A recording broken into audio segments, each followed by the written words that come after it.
Hello and welcome to another episode of today's GK. I am Pooja Divedi, and in this segment we bring to you objective questions on a daily basis to help you crack prelims. So let's begin with the practice question of the last segment. Consider the following statements regarding Namda craft. Namda is a local term used for traditional felted wool floor coverings made out of a coarse variety of wool. Srinagar in Kashmir and Tonk in Rajasthan are the two major Namda making centers in India. We have to select the correct statement. Both of them are correct. The correct answer is option C. Ministry of Skill Development and Entrepreneurship launched two projects.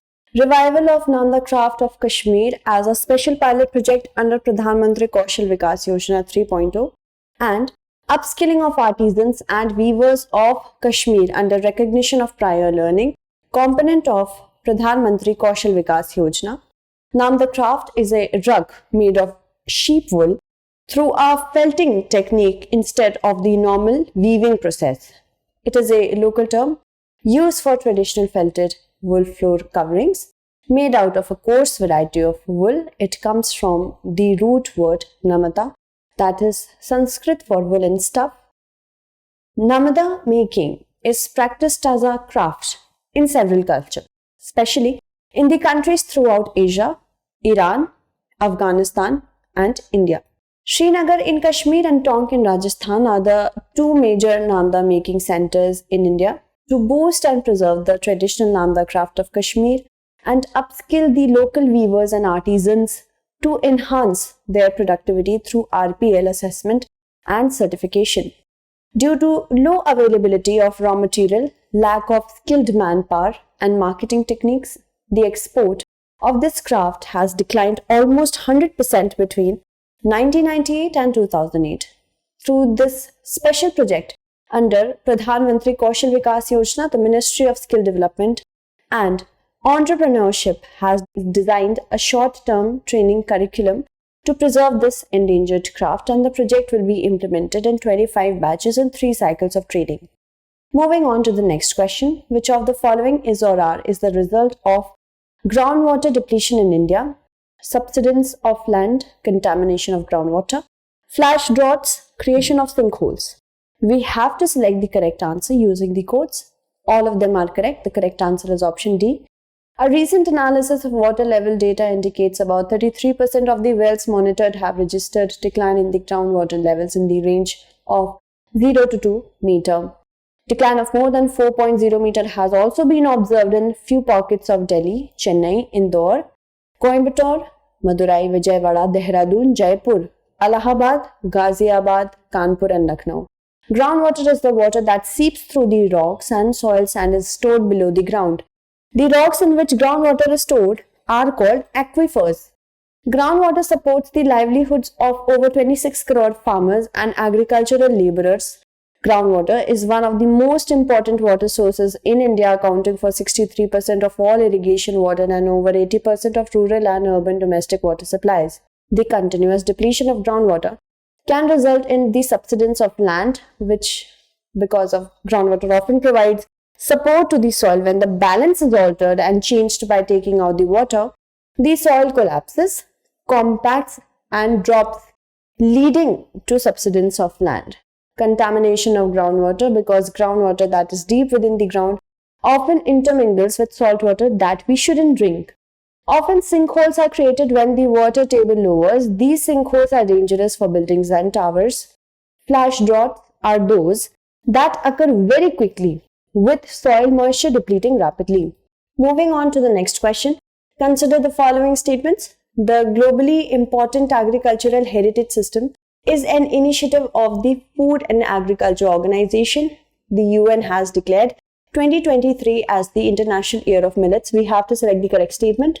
Second is definitely correct, and so is the first. The correct answer is option C. The Food and Agriculture Organization is a specialized agency of the United Nations that leads international efforts to defeat hunger. World Food Day is celebrated every year on 16th of October to mark the anniversary of the founding of FAO in 1945. It is one of the UN food aid organizations based in Rome. Its sister bodies are World Food Programme and the International Fund for Agricultural Development. Globally important agriculture heritage system is one of the initiatives that have been undertaken. Monitors the desert locust situation throughout the world. The Codex Alimentarius Commission, or CAC, is the body which is responsible for all matters regarding the implementation of joint FAO-WHO Food Standards Program. The International Treaty on Plant Genetic Resources for Food and Agriculture. The UN General Assembly recently adopted a resolution which is sponsored by India and supported by more than 70 countries, declaring 2023 as the International Year of Millets. FAO has supported the Indian proposal for the International Year of Pulses, which was celebrated in 2016, and for declaring as the International Year of Millet to be 2023. Moving on, which of the following best describes Project Swadesh?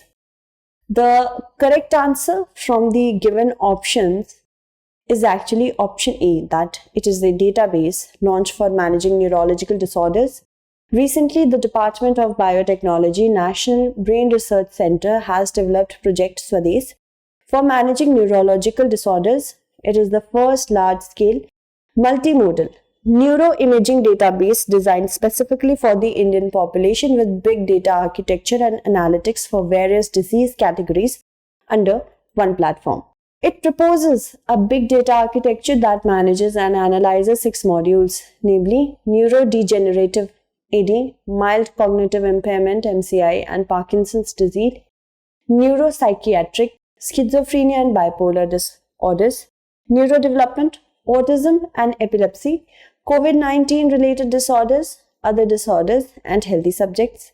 Moving on, consider the following statements regarding the SAFAR, that is System of Air Quality and Weather Forecast and Research. It is the initiative introduced by the Ministry of Environment, Forest and Climate Change.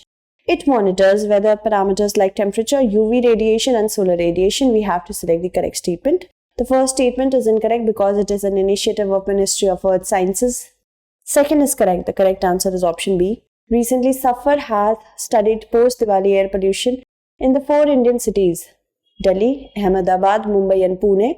SAFAR is the System of Air Quality and Weather Forecast and Research. It is a national initiative introduced by the Ministry of Earth Sciences to measure the air quality of a metropolitan city by measuring the overall pollution levels and the location-specific air quality of the city. The system is indigenously developed by the Indian Institute of Tropical Meteorology, Pune, and is operationalized by the Indian Meteorological Department. It is an integral part of India's first air quality early warning system, operational in Delhi. It monitors all weather parameters like temperature, rainfall, humidity, wind speed and wind direction, UV radiation and solar radiation. The World Meteorological Organization has recognized SAFAR as a prototype activity on the basis of the high quality control and standards maintained in its implementation. Pollutants which are monitored under it are PM 2.5, PM 10, ozone, carbon monoxide, nitrogen oxide, sulfur dioxide, benzene, toluene, xylene and mercury. Moving on. With reference to the mutation, consider the following statements. When a virus mutates, it always produces its clone.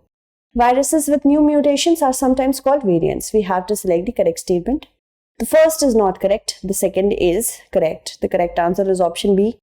Any changes to the viral genetic sequence during the process is known as a mutation.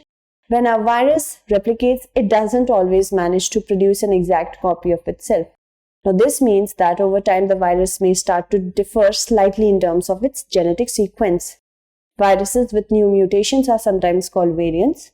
Variants can differ by one or multiple mutations. When a new variant has different functional properties to the original virus and becomes established in a population, it is sometimes referred to as a new strain of virus. Consider the following statements with respect to minimum support price or MSP. The Shanta Kumar committee had stated that only 6% of the MSP could be received from the farmers by the farmers. The CACP had suggested enactment of legislation conferring on farmers the right to sell at MSP. So we have to select the correct statement. Both of them are correct. The correct answer is option C. Agriculture Minister Narendra Tomar has said MSP procurement has doubled now in comparison to 2014. The MSP is the rate at which the government purchases crops from the farmers, and it is based on a calculation of at least 1.5 times the cost of production incurred by farmers. The Commission for Agricultural Cost and Prices recommends MSPs for 22 mandated crops and fair and remunerative prices for sugarcane. The Cabinet Committee on Economic Affairs of the Union Government takes the final decision on the level of MSP and other recommendations made by CACP. The Shanta Kumar Committee was formed to suggest restructuring of the Food Corporation of India in 2015. In its report, it had stated that only 6% of the MSP could be received by the farmers. It directly means that 94% of the farmers in the country are deprived from the benefit of the MSP. The CACP published its price policy report for the 2018-19 Kharif marketing season. It had suggested enactment of a legislation conferring on farmers the right to sell at MSP. This, it felt, was necessary to instill confidence among the farmers for procurement of their produce. Moving on. Who among the following replaced Jack Dorsey as the new CEO of Twitter? The correct answer to this question is option B. Twitter co-founder Jack Dorsey has stepped down as chief executive of the company. He paved the way for the current chief technical officer Parag Agrawal to take over. Mr. Dorsey had been serving as chief executive of both Twitter and payment firm Square. Parag Agrawal has been with the company for more than a decade and has served as CTO since 2017. Moving on, consider the following statements with respect to the Jal Jeevan Mission. It envisages supply of 55 liters of water per person per day to every rural household. This is a community-based project to be completed by 2024. The total allocation to the scheme is over rupees 3 lakh crore. We have to select the correct statement. The first statement is definitely correct. So is the second and the third. The correct answer is option D. Jal Jeevan Mission, making life easy in remote areas of Ladakh during harsh winter months. Safe potable drinking at the doorstep was a challenge for every Ladakhi during winter months as water sources in these months get frozen. Jal Jeevan Mission envisages supply of 55 liters of water per person per day to every rural household. The mission is based on a community approach to water, includes extensive information, education and communication as the key component of the mission. It will be achieved through functional household tap connections by 2024. It focuses on integrated demand and supply side management of water at the local level. JJM looks to create a Jan Andolan for water, thereby making it everyone's priority, and the fund sharing pattern between the center and states is 90:10 for Himalayan and northeastern states, 50:50 for other states, and 100% for union territories. The total allocation to this scheme is over rupees 3 lakh crore. Moving on. Consider the following statement. Tolstoy Farm was the first ever ashram built by Mahatma Gandhi in South Africa. Sevagram Ashram was established in 1936 in Wardha. So we have to select the statement which is or are not correct. The second one is correct. The first is not, because it should not be Tolstoy Farm but Phoenix Settlement. The correct answer should be option A. Expressing discontent with the Gujarat government over the Gandhi Ashram redevelopment project, 3 inmates of the ashram have written a letter to the Ahmedabad collector saying that they have not been apprised of full details of the final project. Gandhiji's first 2 ashrams were founded in South Africa, where he lived from 1893 to 1914. Phoenix Settlement, established in 1904 in KwaZulu-Natal, South Africa. Tolstoy Farm was established in 1910 outside of Johannesburg, and the latter 2 ashrams were founded in India upon Gandhi's return to the country in 1950. That is, Sabarmati Ashram, established in 1950 outside of Ahmedabad. Sevagram Ashram, established in 1936 in Wardha. Moving on, consider the following statements with respect to the status of transgenders in Bangladesh. Bangladesh announced initiative for companies that employ the transgender community in its 2021 budget. Bangladesh government recognized the transgender community in 2000. They have not been given the right to vote yet. So we have to select the correct statement. The first statement is correct. Second is incorrect because they recognized the government of Bangladesh recognized transgender community only in the year 2014. and they have been given the right to vote. So second and third are incorrect. The first is correct. The correct answer is option D. A transgender person, Nazrul Islam Ritu, has been elected as the chairperson of the Union Parishad of Trilochanpur, Union of Kaliganj, in Jheneda district of Bangladesh. Ritu is the first transgender to be elected as a chairperson of the Union Parishad elections of Bangladesh. Bangladesh government recognized the transgender community in 2014 and they have been given the right to vote and stand in elections. The government provides a monthly allowance to more than 7,000 transgenders in the country. It announced incentives for companies that employ transgenders community in 2021 budget. Let's look at the practice question. Consider the following statements. People engaged in primary activities are called blue-collar workers and pink-collar worker is one who is employed in a job that is traditionally considered to be women work. You have to select the correct statement. So that's it for today. Tomorrow we shall meet again with another segment. Until then, stay updated and thank you so much for watching.